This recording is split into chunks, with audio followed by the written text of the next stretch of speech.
J'ai été très claire. Vous n'avez pas trop utilisé de mots assez compliqués. Ah, c'est bien, j'ai fait des efforts, mais c'est super, c'est gentil.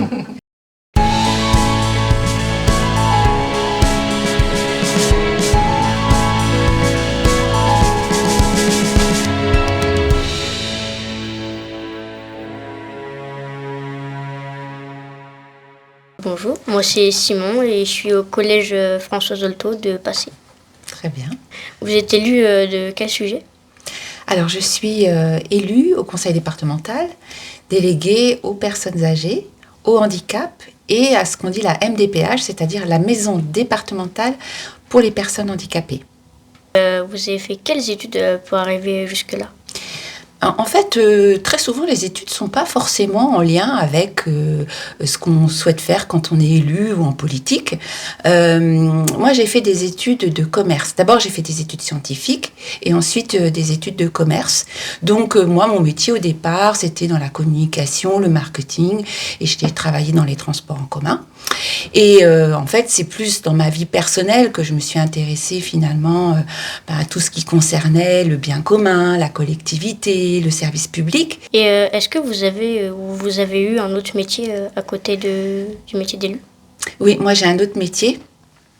Et d'ailleurs, c'est un métier que j'adore. Je travaille dans les relations publiques, la communication de façon générale pour les transports en commun de la métropole. Mais à un moment donné, quand le président du conseil départemental m'a proposé la vice-présidence pour les personnes âgées et les personnes handicapées, j'ai fait, là, va falloir que je fasse des choix parce que je vais pas pouvoir tout faire.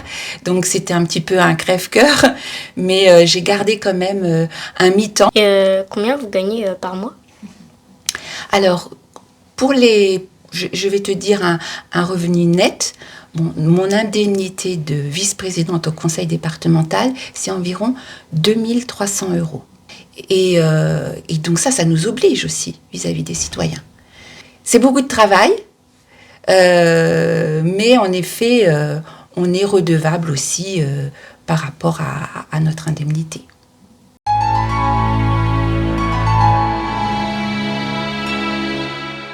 Du coup, c'est quoi votre mission à vous ? Vous faites quoi ?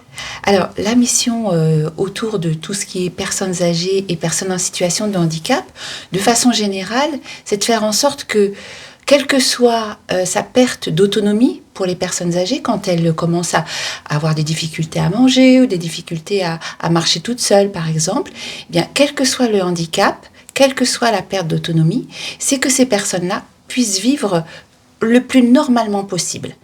Donc, le département, et donc ce dont je suis responsable, eh bien, on est là pour apporter du service à ces gens-là. Donc, pour les personnes âgées, ça va être au travers de ce qu'on appelle une allocation pour l'autonomie. Donc, il y a des personnes qui viennent à domicile chez elles pour voir un petit peu tester quels sont leurs besoins. Et puis, à partir de là, il y a tout un plan d'aide qui est mis en place. Et l'idée, c'est qu'il y ait des personnes qui viennent, qui les accompagnent dans leur quotidien quand c'est à domicile.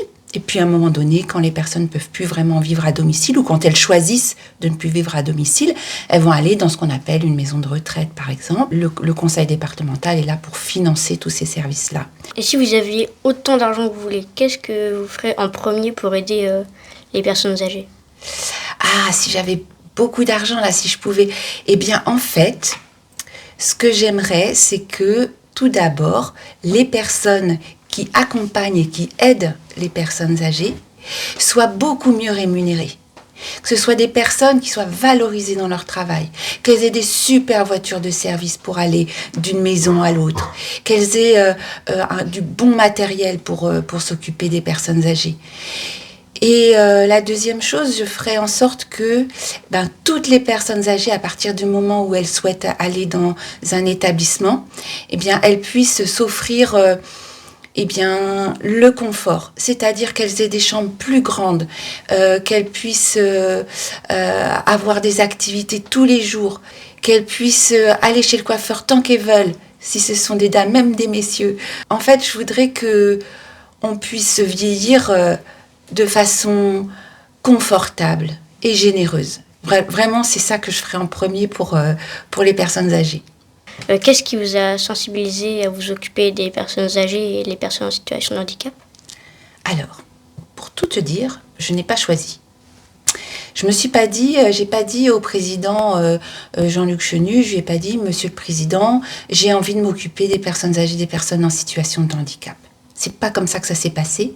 Je n'imaginais pas que lors du deuxième mandat, le président Chenu allait m'appeler un matin en me disant, Armelle, j'aimerais que tu t'occupes de cette compétence, personne âgée, personne en situation de handicap. Je me suis dit, bah pourquoi pas.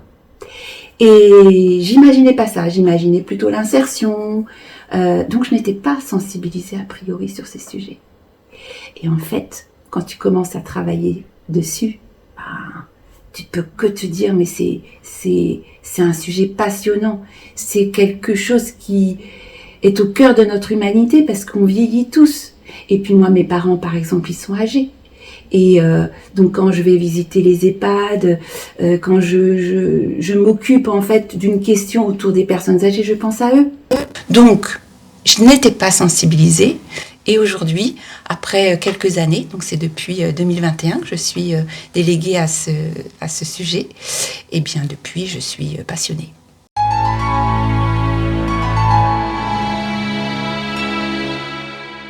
Le département, c'est vrai que c'est une belle collectivité qui a pour mission principale ce qu'on appelle les solidarités.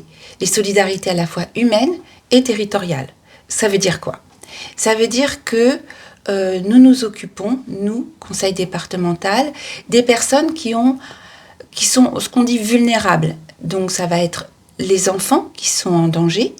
Donc c'est la prévention et la protection de l'enfance. Nous nous occupons donc des personnes âgées qui sont en perte d'autonomie, donc qui ont besoin d'aide à un moment donné. Toutes les personnes âgées n'ont pas besoin d'aide, mais celles qui en ont besoin, c'est bien que la société puisse les accompagner. Les personnes en situation de handicap, les personnes qui socialement, à un moment donné dans leur vie, ont des difficultés. C'est-à-dire, elles ont perdu leur travail, eh bien, elles n'ont pas assez d'argent, elles n'arrivent plus à retrouver du travail. Et là, eh bien, il faut qu'on les accompagne pour peut-être qu'elles retrouvent finalement l'envie d'avoir une autre formation, etc. Donc, c'est tout ce qui s'appelle l'insertion. Et quand on parle plutôt des solidarités, donc ça c'est les solidarités humaines, et quand on parle des solidarités territoriales, là c'est faire en sorte que l'argent public que l'on récolte, nous le conseil départemental, on le rediffuse sur les territoires, comme on dit, donc là où il y a le plus de besoins. Donc dans des petites communes qui ont peu d'activités économiques, donc qui ont finalement peu de moyens pour faire, pour refaire une halte garderie, pour faire une salle de sport, pour aider une association qui fait des actions culturelles, sportives. Donc le département, comme toutes les collectivités, en fait, on est là pour redistribuer de l'argent public. Du coup, il y a un élu pour les personnes âgées et les personnes en situation de handicap. Mais pourquoi il n'y aurait pas un élu pour les personnes âgées et un autre élu pour les personnes en situation d'handicap? Excellente question. Nous, ici en Ille-et-Vilaine, on estime que le sujet, ce n'est pas d'être âgé ou est handicapé. Le sujet, c'est qu'à un moment donné, nous sommes des personnes qui devons avoir tous les moyens de vivre dignement, quel que soit notre âge, quel que soit notre handicap. Le handicap ou la perte d'autonomie quand on vieillit, l'objet en fait de mon sujet, c'est l'autonomie. Comment est-ce que, en tant que personne, je peux vivre le plus dignement possible, même si en vieillissant, je marche moins bien, j'ai des pertes de mémoire, je deviens un petit peu handicapée des mains, etc. Ou bien quand je suis handicapée, ou parfois quand on est handicapé, c'est un petit peu pareil, c'est que je peux pas marcher toute seule, je peux pas forcément manger toute seule, je peux pas, j'ai du mal à parler. Quand on vieillit, ça peut être ça aussi.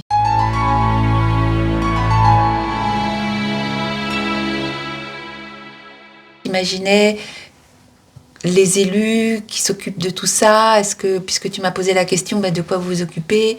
Si, je connais le maire de ma commune, mais sinon, je m'intéresse pas beaucoup à la politique, tout ça, donc je m'y connaissais pas beaucoup. Non. Ouais. On a, nous, citoyens, la possibilité de dire aux élus, moi je trouve que ce que vous faites là c'est bien, ou au contraire je trouve que ce que vous faites là c'est pas bien, au moment où on vote. Et nous, quand on est élu, on le sait, on n'est pas là pour toujours, on est là pour un certain temps, avec un programme, une vision du monde, une vision de la société, et à un moment donné, les électeurs, ils nous disent ok, pas ok.